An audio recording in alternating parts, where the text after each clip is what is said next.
It's an insurrection is what it is. It's clearly that, and it's curious that it's happening in Minnesota when we've got ICE operating across the country, but it's in this blue state that has been revealed to be a hotbed of fraud. And now we are seeing these violent protests and obstruction of law enforcement. CJ, we're also learning more about this particular activist's actions. Let's listen to this report from CNN.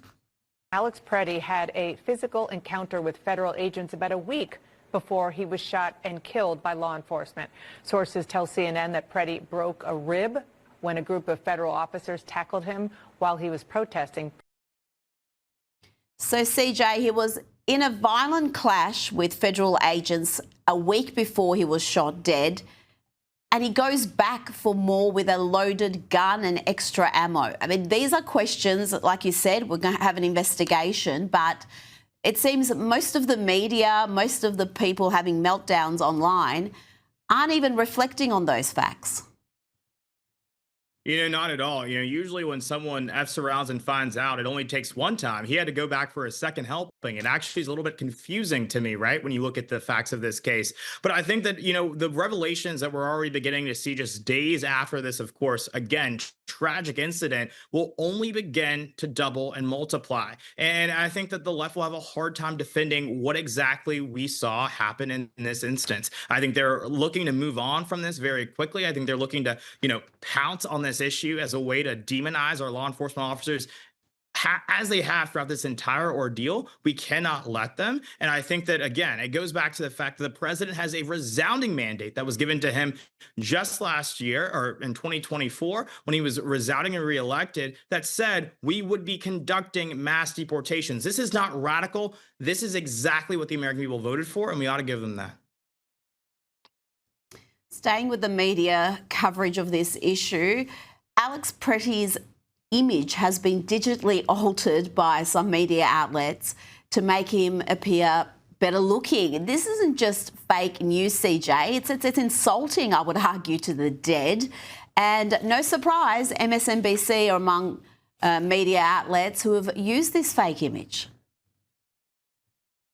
You're right. It's exactly performative. It's all fake, but it goes to show just how desperate the left is to try to rob this narrative that the president is doing something that is, not in the best interests of the American people. The president and his allies and folks in the administration are working tirelessly every single day to keep Americans safe. They want to talk about folks like him. Let's talk about folks like Laken Riley. They don't want to have that conversation, because here's the deal. Laken Riley was a nurse as well, who was tackled and mauled in the woods by an illegal alien who had no business being in this country in any way whatsoever. They want to talk about nurses. Let's talk about that nurse. Because when I said that we should never again have a Laken Riley, that was not conjecture from me. That was not a slogan. That was not some political saying. I meant that. The president meant that. His allies meant that. And we will not allow some left-wing rabble-rousers to distract us from that mission of keeping the American people safe.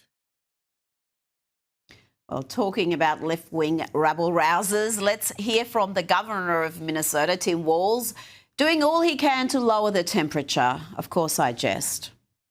We have got children in Minnesota hiding in their houses, afraid to go outside. Many of us grew up reading that story of Anne Frank. Somebody's going to write that children's story about Minnesota. And there's one person who can end this now. I don't even know what to say to that. CJ, what's your response to that sort of rhetoric from Governor Walz?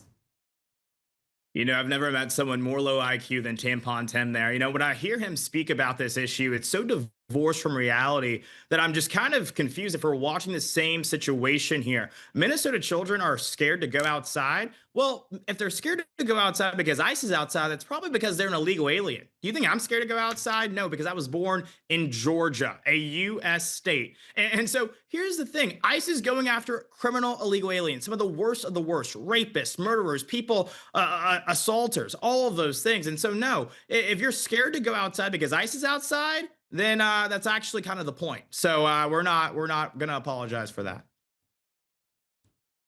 Now, some businesses in Minneapolis are boarding up their shops they are ready for more violence from these so-called protesters, so-called peaceful protesters from as segments of the media call them, CJ. President Trump has sent border czar Tom Homan to Minnesota. Tell me more about that.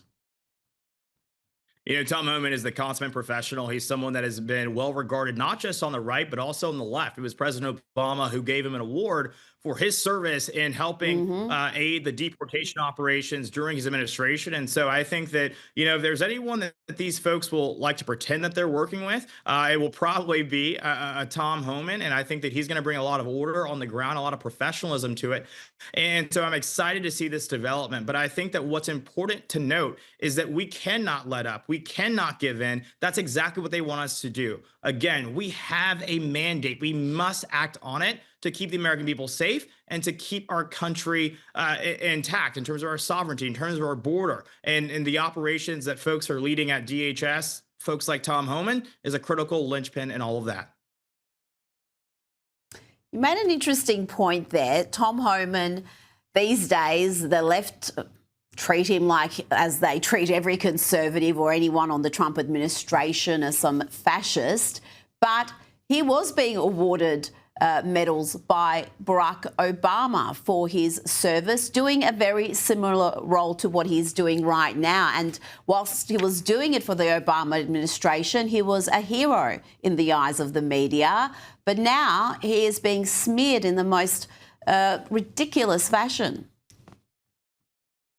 You know, you're exactly right. It reminds me a lot of the way in which, you know, a lot of these leftist organizations treat President Trump when he was just a celebrity or a reality TV star or a billionaire businessman. The NAACP was giving him awards alongside Rosa Parks. And all of a sudden, when he ran for president, he was, you know, avowed white supremacist, Ku Klux Klansman in name only. It's absolutely insane, but it goes to show these people actually don't really care about the truth. They don't care about facts. They'll call you a racist just because it's convenient, not because it's true.